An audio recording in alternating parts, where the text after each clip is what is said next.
Hi everyone, it is time for a new video, and today is going to be another one in my few videos of my top favorite books of 2021. And this one is basically going to be all the books that are not adult romance. So I do actually have 21 books of 2021. In here, I made the romance video and I started panicking because I ran into some books that I forgot to talk about, and then I was going through it, and I read so many books that there was no chance that I could actually talk about all of them.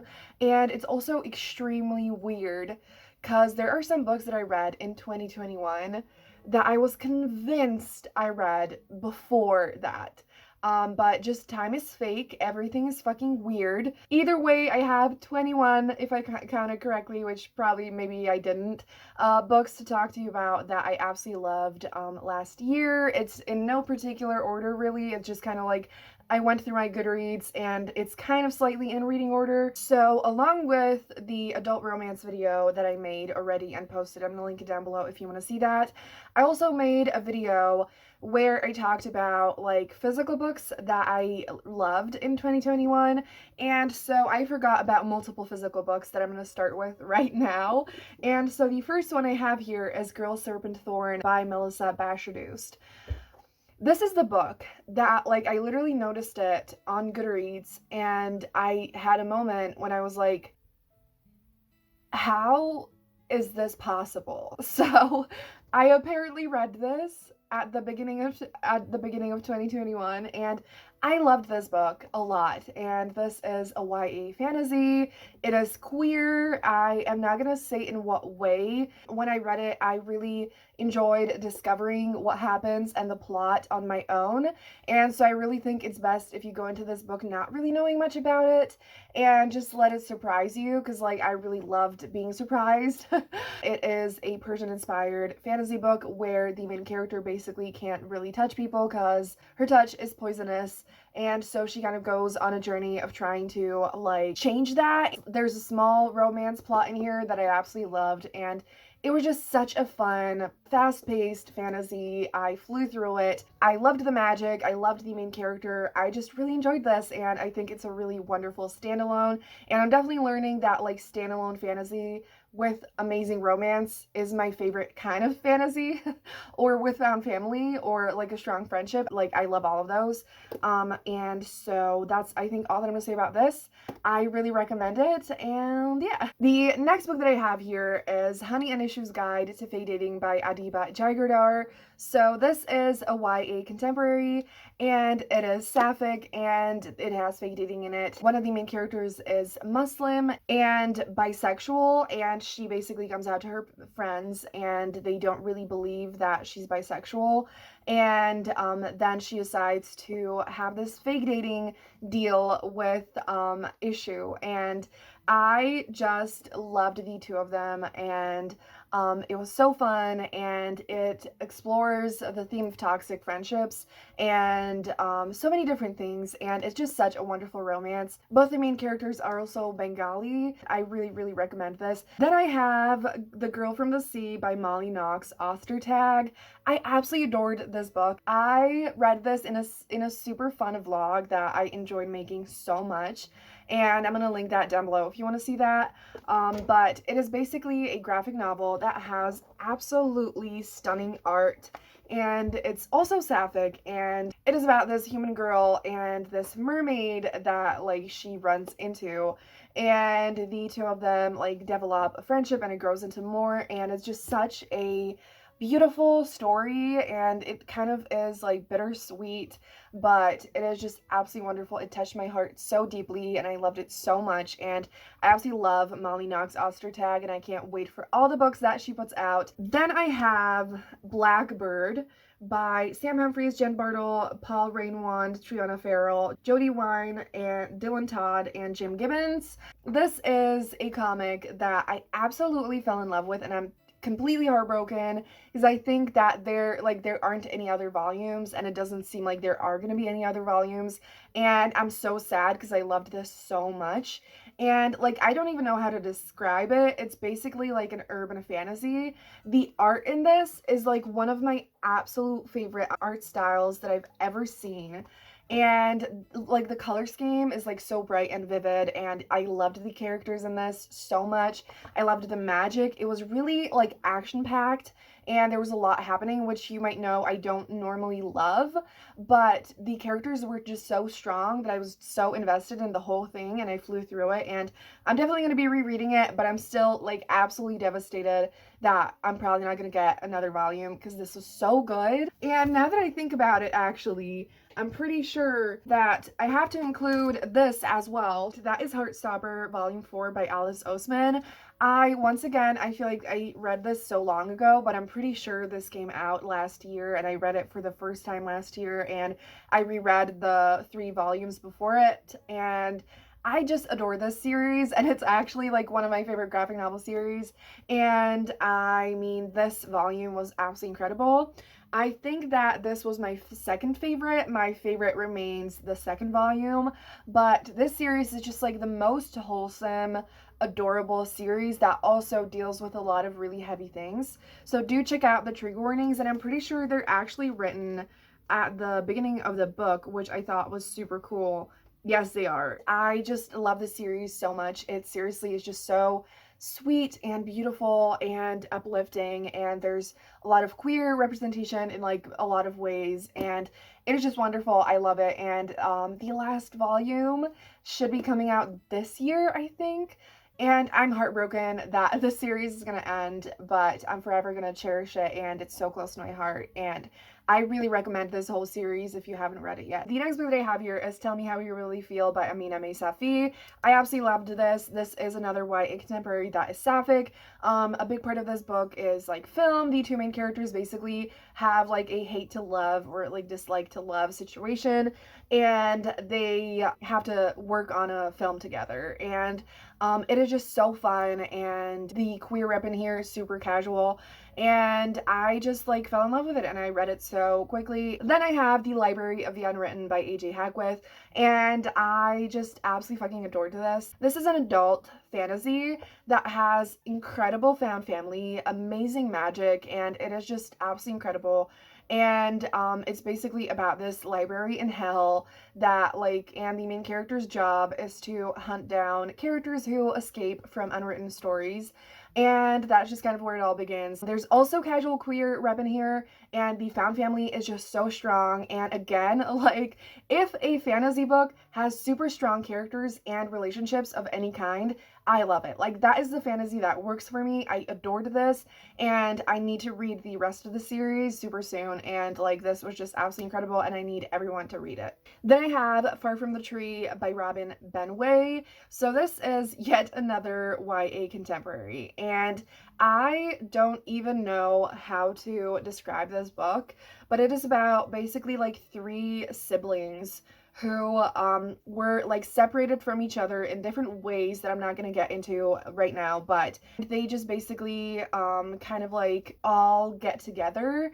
And so it explores those super strong like sibling dynamics, and it's just about family and friendship and love and belonging and what it all means. And it was just so emotional and so raw and real, and it touched my heart so deeply, and I just absolutely loved it. And I recommend it completely, and I desperately need to get a physical copy because it just was so touching, and I loved it so much, and it was just such a powerful YA contemporary. Then we have Charming as a Verb by Ben Phillip. We have yet another YA contemporary. Charming as a Verb is a Black love romance that is set in New York. Henry, the main character, he is basically like super charming and popular, and you know, everyone loves him. But then Corinne, she is like the only one who doesn't find him so charming and so great, and they slowly, you know, develop a friendship and fall in love. And I just loved this so much. I really recommend it, and it was just such a fun, amazing book. Then we have Cheer Up, Love and Pom Poms by Crystal Fraser and Val Wise. This is a graphic novel. The main character is a trans girl, and the other main character is a lesbian, and the 2 of them basically get on this like cheerleading team, and it was just such a wonderful graphic novel. I flew through it and I loved it so much. I once again felt like the characters were so strong and I was just so invested. I absolutely recommend this one. Then we have Excuse Me While I Ugly Cry by Joya Goffney.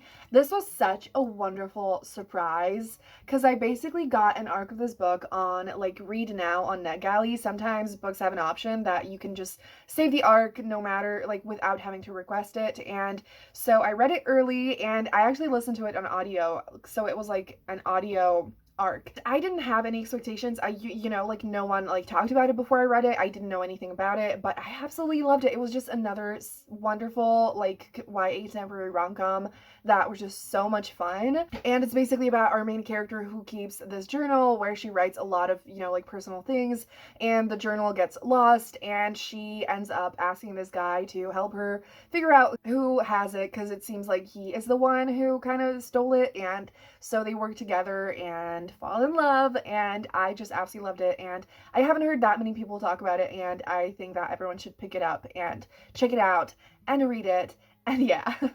Then we have another YA fantasy, and that is Sweet and Bitter Magic by Adrienne Tully. I adored this. This is yet another YA fantasy standalone that has a really strong romance, really strong main characters. It is sapphic, and I loved like the character development and like the emotional journeys the main characters went on. So I'm really finding out what the pattern is in the fantasy that I love, which makes me really happy because it means that I can read more of it and just enjoy it, you know? So this basically is like witchy and sapphic, and the two main characters make a deal together and work together to save their queendom, and it is just absolutely wonderful, and I can't wait for any other books that Adrienne Tully puts out. So yeah. So then we actually have another physical book because I kind of opened it among the other books on my laptop and I didn't take out the physical book, but that is I Love You So Much by Sarah Kuhn. So this was actually another book that was a total surprise for me because I didn't know anything before going into it. I honestly bought it because of the cover because I thought it was super cute. And I ended up loving the inside of this, and it is just such a beautiful, lighthearted, and emotional and meaningful YA contemporary, and it has strong themes of like family and self-discovery, and the romance is so cute, and the main character basically ends up visiting her estranged grandparents in Japan. So it is set in Kyoto, and it is just absolutely amazing. Like, I don't know what more I need to say about it. I just loved it, and I highly recommend it. I'm sorry, I'm gonna keep on repeating that with literally every single book, cause, yeah.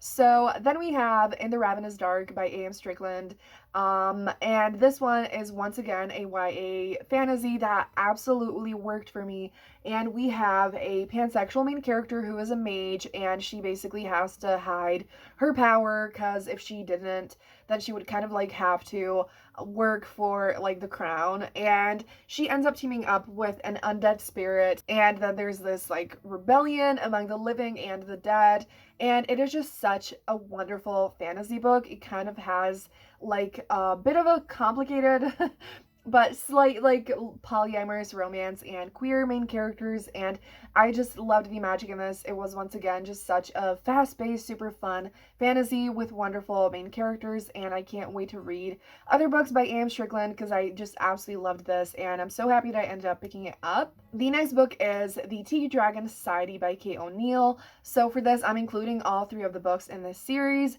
They're all really short, and honestly, like, together they add up to like one book basically, but I completely fell in love with them. I don't remember the details exactly, but I was having like a horrible few days, and I found out that this series was on Kindle Unlimited. I'm not sure if it still is, but definitely do like check that if you have it, and even if you don't, like, I absolutely recommend this series so much because it was just pure comforting vibes. Like, it is so sweet, so wholesome, so heartwarming, and the art and the content are both like that, and it just like was such a pleasure to look at it and just read the series. I read them in, I don't know if it was like in a row, but it was like in a few days, and absolutely loved it and highly recommend it. And I absolutely need to get physical copies of all of them and reread them, as you know, whenever I'm having a bad day. The next book that I have here is 1,000 Questions by Sadia Faruqi.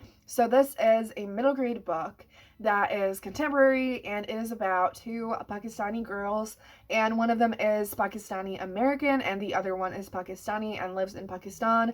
And this book basically is about this friendship, and the two main characters actually also kind of like make a deal together, and it is just like it explores so many different topics of like big class differences and like poverty and complicated family dynamics. And once again, like I just any like what I love in books is characters and relationships, and I feel like we do have a lack of strong like friendships, and I always love to see that, and it makes me so happy. And I feel like in middle grade books, that is where we see friendship the most often, and it was just so strong in here and so like powerful, and I just absolutely adored it. And it was such a beautiful book, and I highly recommend it.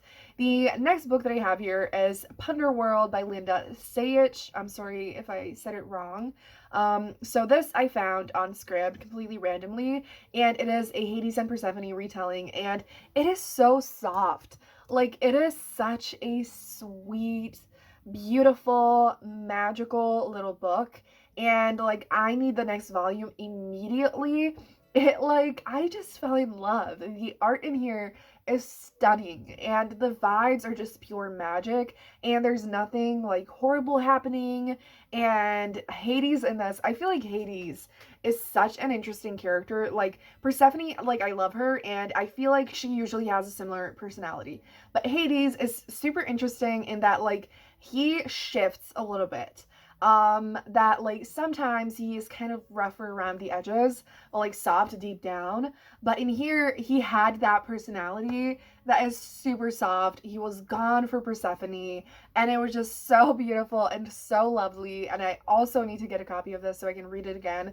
It's another ultimate comfort read, and I just loved it. The next book is another YA contemporary, and this one is You Can Go Your Own Way by Eric Smith. For this one, I ran into it completely randomly, and I loved it so much. It is friends to rivals to lovers, where the two of them used to be close, and then they drifted apart, and now they're kind of like dislike each other, and then, you know, it slowly shifts, and it has the snowed in trope at some point, and like rival family businesses, and just like the romance was wonderful. And I feel like it's a perfect book to read in the winter, and it was just amazing, and I loved it so much, and I can't wait to read other books by Eric Smith. Then we have Now That I Found You by Christina Forrest. I actually have two books that I read by Christina Forrest, this one and then her first book, I think, and I loved both of them, but I was like, I need to include just one, but I absolutely recommend both. And so this one I read first, actually, and it was like this whole backstory of like, I literally remembered the cover, and I got this super strong need that I had to read it. I was like, I need to read this book, like, I know I'm gonna love it, and I just remembered it randomly, but I couldn't for the life of me remember the title. And then I randomly like found it, and it was the best thing ever, and I loved the book as much as I thought I would. And it is about Evie and Milo, and Evie is an actress. She basically wants to visit her grandmother, who is a super famous actress, and she wants her help because there was this thing that went wrong, and Evie feels like her, you know, acting career is falling apart, and she feels like her grandmother could like completely salvage that. And so then her grandmother disappears, and it is just about Evie finding out things about herself, and like growing and learning and falling in love. And I just found out that I realized that I absolutely love books about celebrities, and it was just such a fun book that had so many meaningful messages in it, and I loved it. So happy that I found my way to it and absolutely recommend it. We have two more books left. So the next one is The Art of Running Away by Sabrina Kleckner. This is yet another middle grade book that I absolutely fell in love with. It's contemporary, and it has a really strong sibling relationship between our main character and her brother. And our main character basically ends up going to London. I also loved the London setting, and she like reconnects with her brother because he basically ran away from their family a long time ago.